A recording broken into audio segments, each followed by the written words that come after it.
Bom, pessoal, eu sou Christian Abas. Se você está vendo esse vídeo, então provavelmente você é um dos nossos parceiros nessa escola de cursos bíblicos, né, de hebraico bíblico, Antigo Testamento em geral, etc. Pessoal, hoje a nossa aula é sobre hebraico bíblico, centrada no tema peculiaridades do hebraico bíblico.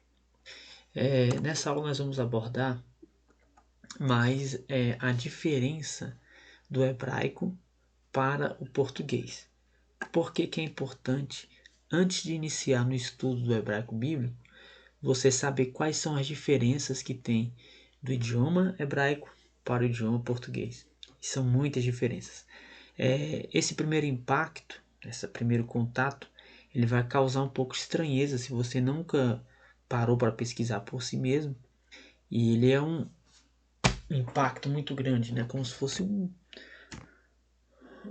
baque, como se fosse um tapa na cara da realidade. Por quê? Quando você estuda uma outra língua, o inglês, o espanhol, o francês, você se depara ali com caracteres iguais, sons parecidos, palavras que você já conhece, você encontra filmes, músicas, etc. O hebraico já é um pouco mais isolado, sabe? Você não costuma ver músicas em hebraico tocando no rádio, você não costuma ver nomes de coisas em hebraico. É difícil. Mas, para quem consegue vencer as bolhas que tem nessas etapas de aprendizado, com certeza nunca se arrependem de ter chegado tão longe. Então vamos lá. Quais são as diferenças? Primeira coisa, abandone a sua mente brasileira, a sua mente do português. Agora foque apenas no hebraico. O que você precisa saber antes de estudar o hebraico? Primeira coisa é que o hebraico, diferente do português e de outras línguas ocidentais, ele é tanto escrito quanto lido da direita para a esquerda. Enquanto no português nós escrevemos da esquerda para a direita, no hebraico é o contrário, da direita para a esquerda. Então, um exemplo, quando você vai abrir um livro, aqui eu tenho a Estude Cartense, né, uma Bíblia hebraica. No português, nós abrimos o livro assim. No hebraico, não. Onde é para ser o final do livro, na verdade, é o começo do livro. Então, todo livro que for hebraico, ele sempre vai ter o seu início, onde para nós seria o final. Primeira peculiaridade. A segunda é que o hebraico ele é uma língua consonantal. Quando eu digo consonantal, é isso mesmo que você entendeu. Não existem vogais no hebraico. Ah, professor, mas como é que eu faço para ler? Fica tranquilo. Mesmo não havendo vogais, existem chamados mães de leitura, matrilectiones, que são consoantes que assumem o papel de vogal para poder ter um som de vogal na palavra. Mas esse problema, em partes, foi resolvido por um grupo de exegetas, né, gramáticos, os massoretas, que eles criaram um sistema de vocalização, onde eles colocaram alguns sinais massoréticos, sinais diacríticos nas palavras, embaixo, na frente e em cima, para evocar qual seria o som vocálico, o som de uma vogal dentro daquela palavra. Então, o hebraico é uma língua consonantal que contém 22 consoantes. Esses sinais vocálicos, a qual eu fiz menção agora há pouco, eles não fazem parte do alfabeto hebraico. Não fazem. Não fazem parte do texto hebraico também. Apesar de que quando nós abrimos a nossa Bíblia hebraica, eles estão lá, eles foram adicionados tardiamente. Tá? O hebraico moderno, diferente do hebraico bíblico, ele já não possui esses sinais massoréticos, a não ser em literatura religiosa e para crianças. Mas se você chegar no aeroporto de Tel Aviv, vai ter uma placa grande escrita por Rim Rabaim, que é sejam bem-vindos. Não tem sinais massoréticos. Se você for pegar um trem, um ônibus, um jornal, uma revista, você não vai encontrar os sinais massoréticos. É bem mais fácil de ler do que se parece. As letras que formam o alfabeto hebraico, elas são chamadas de quadrática. E elas têm esse nome justamente porque elas têm um formato quadrado. A título de curiosidade, essas letras que nós veremos agora, elas não são, entre aspas, hebraicas na sua totalidade, porque na verdade eles compunham o alfabeto aramaico. Quando Israel vai para o cativeiro e volta, e Esdras ensina a língua para o povo hebraico, ele usa agora esses caracteres aramaicos para poder ensinar o povo hebraico, porque antes eles usavam caracteres que eram do proto-hebraico, um hebraico mais antigo. O hebraico ele não tem em si um alfabeto. O que chamamos de alfabeto para o hebraico é Aleph, Bet. Aleph é a primeira letrinha do alfabeto hebraico. Vamos falar alfabeto só para título de entendimento. E Bet é a segunda letra do alfabeto. Ok? Então elas têm esse formato quadrado, porque são letras semíticas, orientais, vieram do aramaico e elas possuem esse formato quadrado. Ok? No hebraico também, nós não temos essa diferenciação de letras maiúsculas e letras minúsculas, como no português, primeira letra maiúscula para nome de pessoa, nome de cidade, nome de estado, nome de país. No hebraico não tem isso, tá? No hebraico também, nós não encontramos ponto, vírgula, sinal de interrogação, sinal de exclamação. Tudo isso é resolvido com palavras dentro do hebraico, ok? Beleza. Professor, mas por que eu devo estudar o hebraico bíblico? Bom, se você está aqui, provavelmente você é pastor, presbítero, pregador, ou deseja ser alguma dessas coisas, professor, ou talvez também você não seja nada ligado com a igreja, você pode ser um judeu, pode estar querendo participar de alguma sinagoga, ou descobriu agora que tem raiz judaica e quer fazer de chuva, alguma coisa do tipo. Mas na verdade, se você está aqui é porque você se interessou pela questão dos textos originais da Bíblia. E o hebraico é de extrema importância para qualquer intérprete dos textos sagrados. Por que isso da hebraico? Para que, isso eu gosto sempre de deixar claro, para que um estudante de qualquer disciplina ele consiga alcançar êxito na sua jornada de estudo, é necessário, antes de tudo, que ele tenha que saber o motivo, o que foi que o impulsionou, o motivou a iniciar os seus estudos em determinada área. Por que você está aqui? Eu estou aqui por curiosidade. Não vai passar da terceira aula. Eu estou aqui porque eu tenho um objetivo, eu quero ler a Bíblia em hebraico. Eu quero poder fazer uma exegese diferenciada. Aí está no caminho certo. Quando você entende o porquê você iniciou o estudo do hebraico, ou de qualquer outra matéria, isso te ajuda a manter o foco. Isso vai te ajudar a mostrar o caminho que deve ser seguido. E quando você se deparar com dificuldades, você não vai pensar, não, já vi o que eu queria, tá tudo tranquilo. Você irá continuar firme porque você tem um objetivo. O quão importante a língua hebraica pode ser para alguém que faz uso da Torá, da Bíblia hebraica, do Antigo Testamento? Muita diferença faz. No que ela pode te ajudar a acrescentar na hora de interpretar um texto bíblico? Muitas coisas, muitas coisas. O hebraico, se você não sabe, ele é o idioma original da Bíblia. Ou seja, a Bíblia não foi escrita em português, nem em inglês, nem em grego, nem em latim.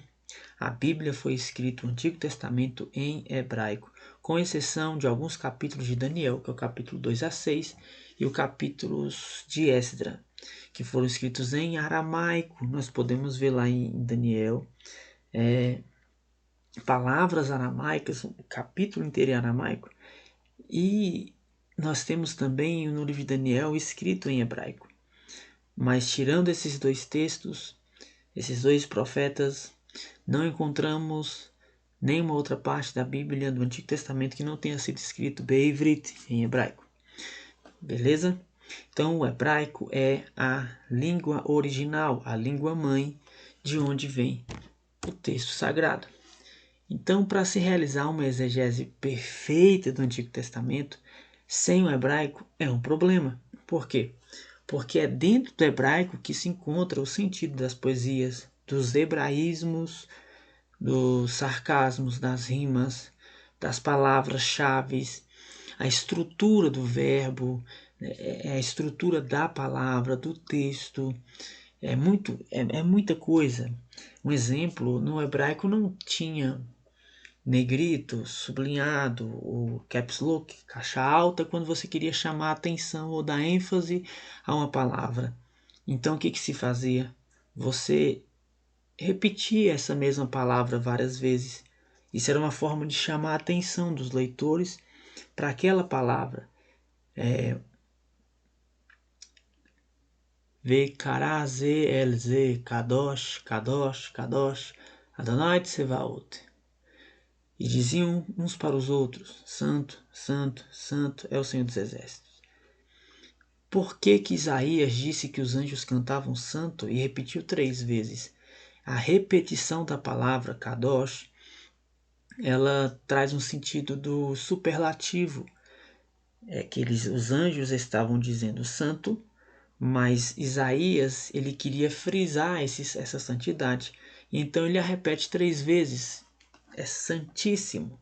Por que se chamava Kodesh HaKodashim, que é o santo dos santos, que na verdade pode ser traduzido como santíssimo, porque a repetição que traz ênfase mostra o superlativo.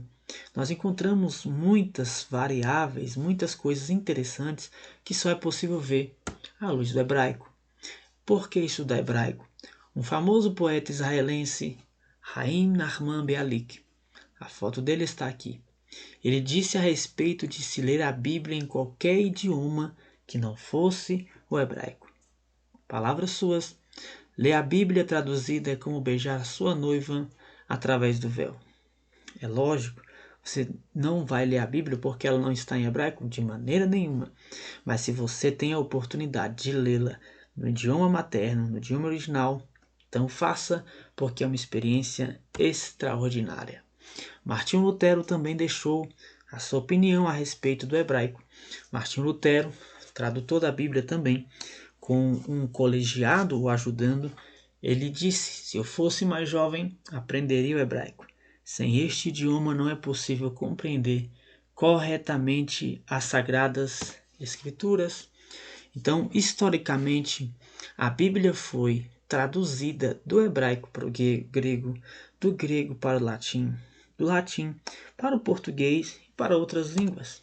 Então, nós temos um esqueminha aqui. Nós temos o hebraico, a língua original. Do hebraico traduzido para o grego, uma tradução. Do grego traduzido para o latim. Por que não do hebraico para o latim, mas traduzido do grego para o latim? E do latim traduzido para o português. Toda tradução, imagine tradução como Xerox, onde o texto hebraico é original e a tradução grega seria uma Xerox desse texto hebraico. Quando eu digo Xerox, eu estou dizendo no sentido de perca de qualidade. Palavras são perdidas, nomes são perdidos, perca de qualidade. Porque toda tradução é em si uma exegese. Para que o tradutor possa fazer tal, ele precisa interpretar o texto e colocar na língua em que ele quer traduzir, de maneira que os ouvintes entendam o que está escrito. Então, dependendo da maneira como o tradutor entende o texto, ele irá colocar a tradução de acordo com a sua visão sobre o texto. E aí nós pegamos o hebraico, que está puro e limpo, tendo apenas a intenção do autor. E agora nós temos a interpretação da intenção do autor na tradução grega. Jerônimo, ele não traduziu do hebraico, ele traduz do grego. Então ele vai pegar a sua tradução e vai interpretar uma interpretação do hebraico. O português, mais distante ainda, vai interpretar uma interpretação da interpretação do hebraico. Então, os judeus bebiam da fonte original, os gregos dos riachos, os latinos eles bebiam das poças, e nós, brasileiros, bebemos do que sobrou. Neste processo de várias traduções, muitos conceitos impossíveis de serem traduzidos, eles foram se perdendo no decorrer da história. Um exemplo, o sentido dos nomes bíblicos, eles se perdem quando não lemos o texto no original e não compreendemos o hebraico. Aqui eu coloquei um exemplo. A mulher foi chamada Isha. Aqui nós temos o nome Isha, Aleph, Shin, He, Isha. Por que ela se chamava Isha?